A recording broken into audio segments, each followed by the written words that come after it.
प्यारे दोस्तों, वीडियो में बने रहे। आज की वीडियो में आप दोस्तों को बताऊंगा चूज़े के लकवे का इलाज या चूज़े को पेटा पड़ जाना। यहाँ पर इस चूज़े को आप देख सकते हैं, इसकी एज जो है वो 5 मंथ है।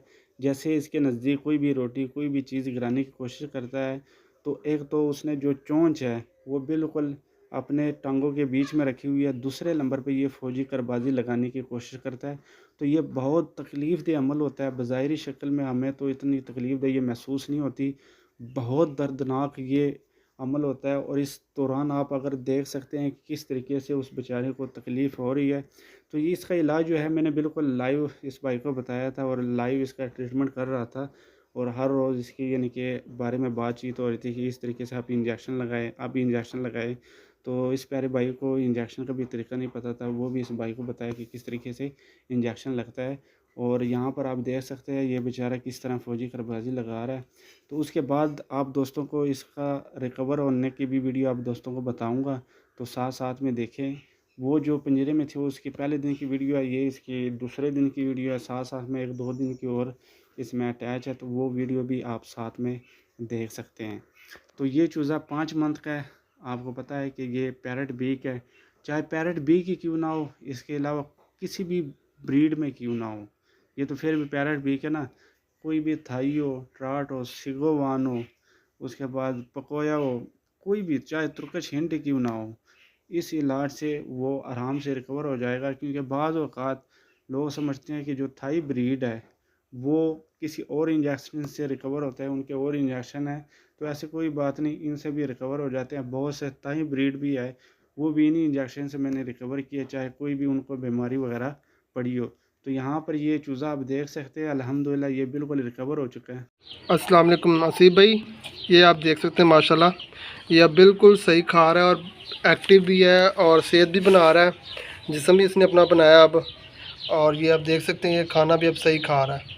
इसकी अब जो टेढ़ापन था ना गर्दन में वो बिल्कुल ठीक हो गया। आपने जो इंजेक्शन बताया ना, ये 10 दिन बाद की वीडियो है माशाल्लाह से।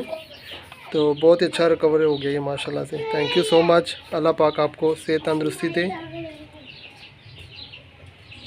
डॉक्टर आसिफ भाई, थैंक यू। आज की वीडियो में आप दोस्तों को बताऊंगा 2 महीने से लेके 6, 7, 8 या 9 या 10 महीने तक, या चाहे 3 साल का हो या चाहे 10 साल का ही क्यों ना हो, तो ऐसे मुर्गे को अगर लकवा स्टार्ट हो जाता है तो किस तरीके से आप उसको रिकवर कर सकते हैं।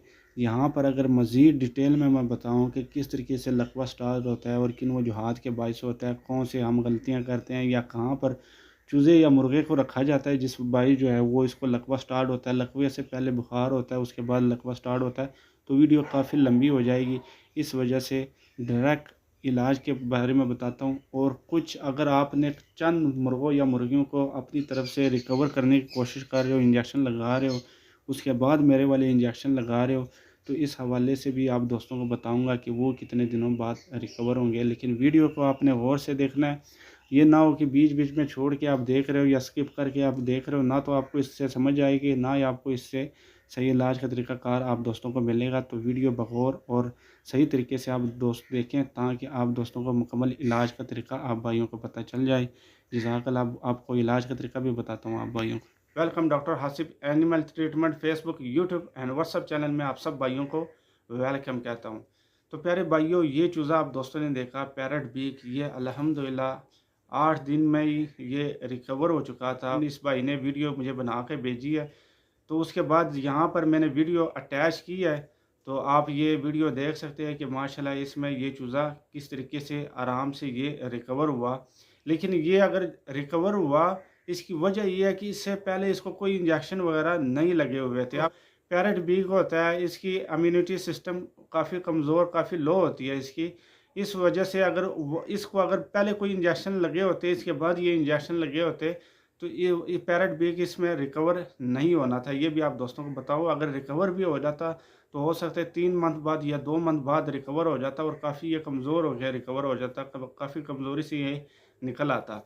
अब ये जो पैरेट बीक है, ये इसको जब इस तरह का मसला हुआ तो तकरीबन कोई 10 दिन के 12 दिन बाद इस भाई ने मुझसे रब्ता किया कि ये जो चूज़ा है इस तरह मसले में आ रहा है। हालाँकि ये लकवा भी पुराना था, लेकिन यहाँ पर मेन अगर बात की जाए, इससे पहले इसको कोई इंजेक्शन वगैरह नहीं लगे थे। अगर आप अपने चूज़े या मुर्गे को इससे पहले कोई भी इंजेक्शन वगैरह आप भाई लगाते हो और उस दौरान ये वाले इंजेक्शन लगाते हो, तो याद रखिए इसमें रिकवर तो होगा, 100% रिकवर होगा, लेकिन 2 से 3 मंथ भी इस इंजेक्शन में लग सकते हैं कि अगर आप ये इंजेक्शन लगाओ उसके बाद ये रिकवर हुआ। हाँ, इस चीज़ की इंशाल्लाह ताला गारंटी है कि अगर आपका चूज़ा जो है वो अभी यानी कि लकवे में आया है और उसको ये इंजेक्शन लगाते हो, तो इंशाल्लाह हो सकता है वो 4 दिन में ये रिकवर हो जाए। बाज़ दफ़ा 10 दिन भी लग जाते हैं, बाज़ दफ़ा 7 दिन भी लग जाते हैं, 7 दिन में भी रिकवर हो जाते हैं।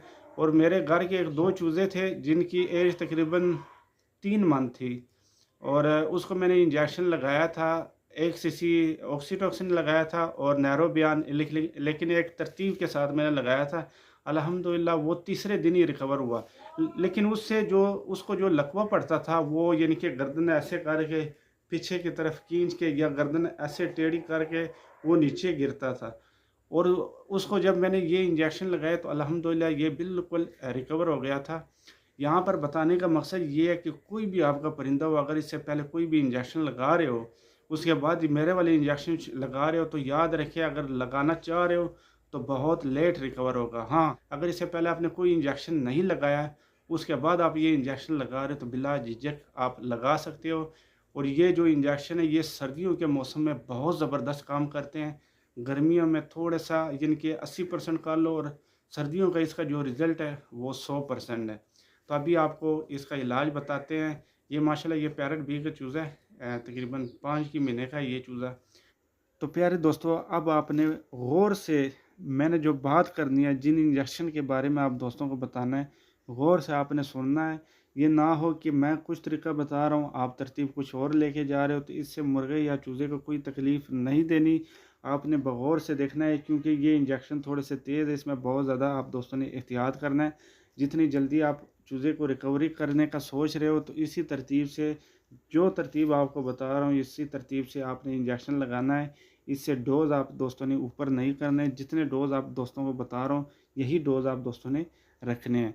तो सबसे पहले जो इसको इंजेक्शन लगे हैं शुरू के 3 दिन, ठीक है, दिन में 1 मरतबा शुरू के 3 दिन, यानी कि एक पहले दिन भी ऑक्सीटोसिन लगा है इंजेक्शन, दूसरे दिन भी ऑक्सीटोसिन लगा है इंजेक्शन, तीसरे दिन भी ऑक्सीटोसिन इंजेक्शन लगा है, चौथे दिन नैरोबियान लगा है दिन में 1 मरतबा, फिर 5वें दिन नैरोबियान इंजेक्शन लगा है 3 दिन में 1 मरतबा, उसके बाद फिर छठे दिन ऑक्सीटोसिन लगा है इंजेक्शन दिन में 1 मरतबा। उसके बाद ये चूज़ा मुकम्मल रिकवर हुआ।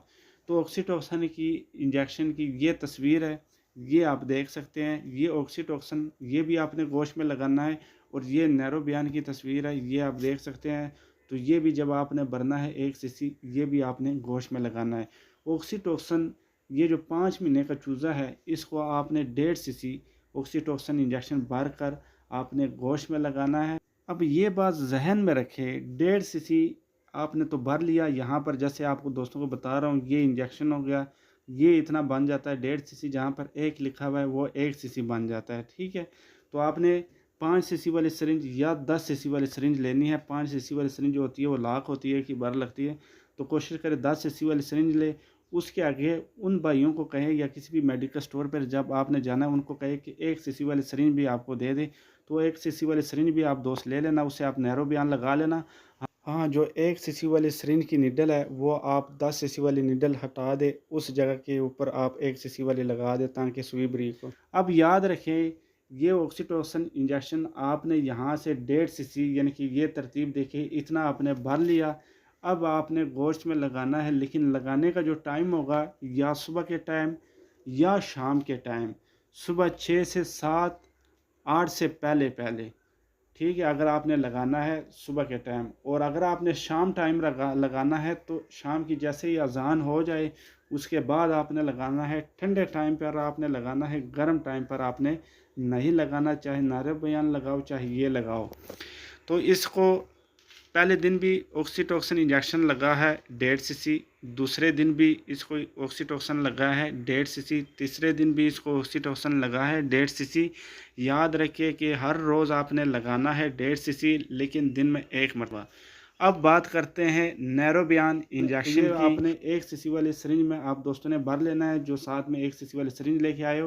अगर आपके पास 1 सीसी वाली सिरिंज नहीं है तो कोई बात नहीं, 10 सीसी वाली सिरिंज में भर लें। तो अब आप दोस्तों ने 1 सीसी नैरोबियान भर लेना है और इसको गोश्त में आप दोस्तों ने लगा लेना है। 1 सीसी आज लगा लिया, 1 सीसी फिर कल लगा दिया है, यानी कि 1 सीसी 4 डे पे लगा दिया और 1 सीसी 5वें दिन लगा दिया। और दिन में एक ही मर्तबा, यानी कि बार बार दिन में लगातार नहीं लगाना। अब ये हो गया 5 दिन का कोर्स। अब छठे दिन दोबारा आपने 1.5 सीसी ऑक्सीटोसिन इंजेक्शन लगा देना है। तो प्यारे दोस्तों, जैसे ये इंजेक्शन आपने लगा दिए, अब आपका परिंदा बिल्कुल मुकम्मल ठीक ठाक हो जाएगा। जिस तरीके से ये चूज़ा मुकम्मल सेट हो गया, तो कुछ चूज़े या कुछ परिंदे इस तरह हो गए कि इस दौरान ही 4 से 5 दिन के अंदर ही रिकवर हो जाते हैं।